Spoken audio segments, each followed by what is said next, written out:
ازيكم عاملين ايه؟ يا رب تكونوا بخير وانتوا بتسمعوني. النهارده ان شاء الله هعمل لكم الكنتاكي زي ما انتم شايفين كده. كانت جميله بصراحه وحلوه قوي ومقرمشه جدا. يعني عايزه اقول لكم تسمعوا الصوت عامل ازاي.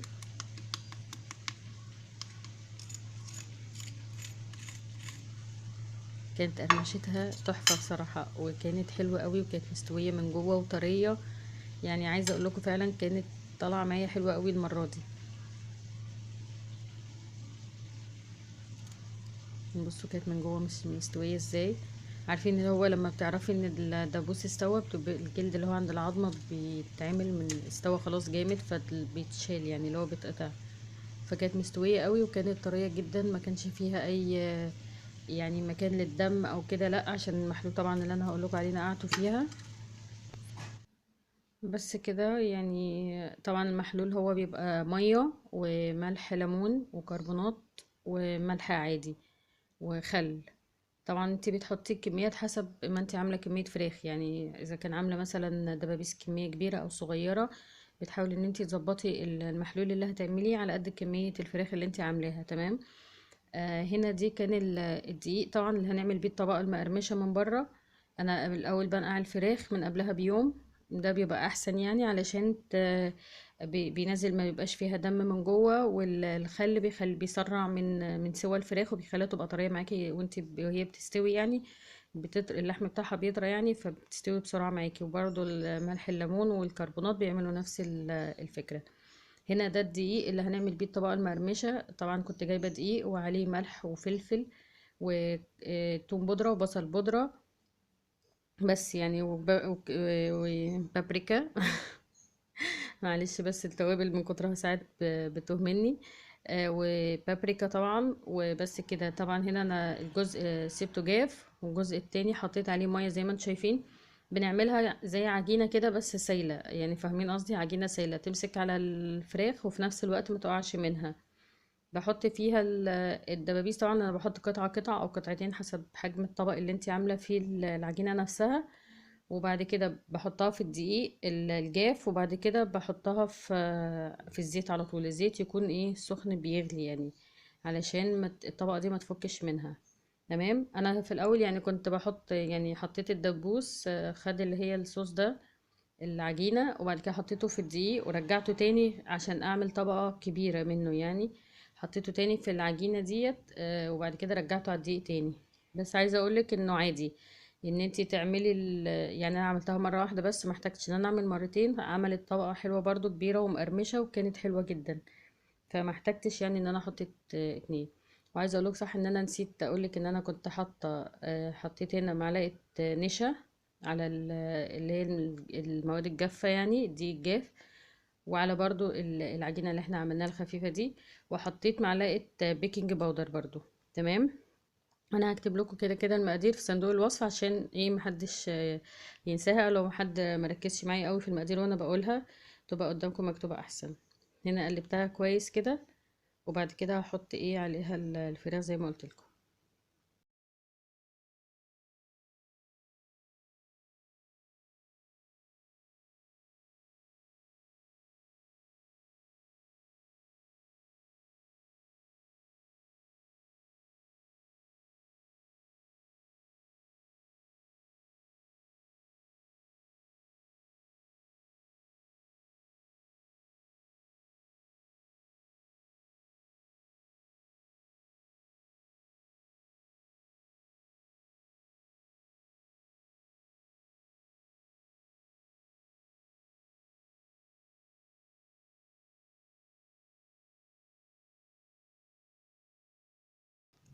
هنا بقى وعايزه اقولك طبعا لما بتيجي تحطيها في المحلول بنبقى عارفين ليه عاملين فتحات كده زي ما انتم شايفين في الدبوسين دول.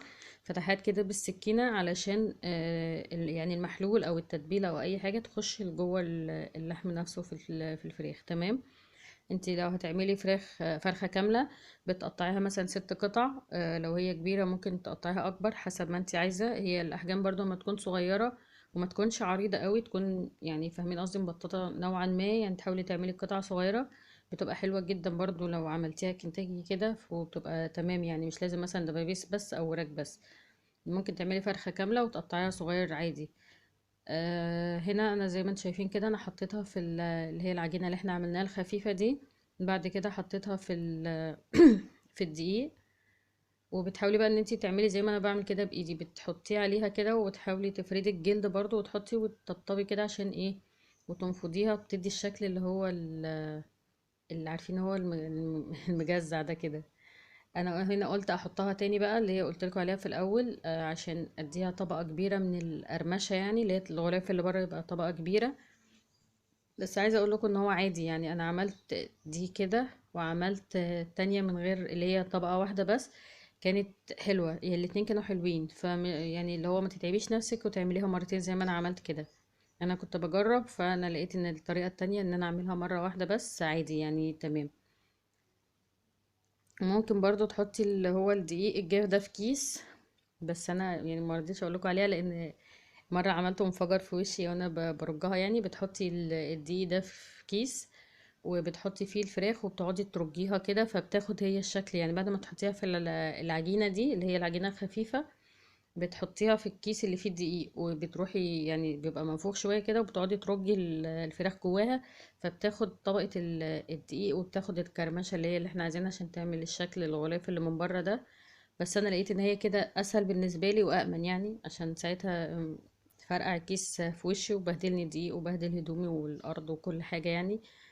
فالطريقه دي امن يعني واحسن ليا بصراحه. يعني لو حد يعرف يجرب الطريقه التانية وتبقى معاه تمام مفيش مشكله. هنا خلاص انا عملتها كده واحطها على الطبق. بصوا هي خدت طبقه وشكل كبير، اللي هي الغلاف بتاعها، فكانت حلوه. بس عشان ما تتعبيش نفسك ان انت تعملي مرتين، لا هي كفايه مره واحده بس. تمام.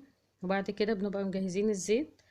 يعني الزيت يبقى سخن وبتختبريه، مثلا بتحطي فيه مثلا نقطة دقيق كده او حاجة هتعرفي مستوى سخونية الزيت ايه.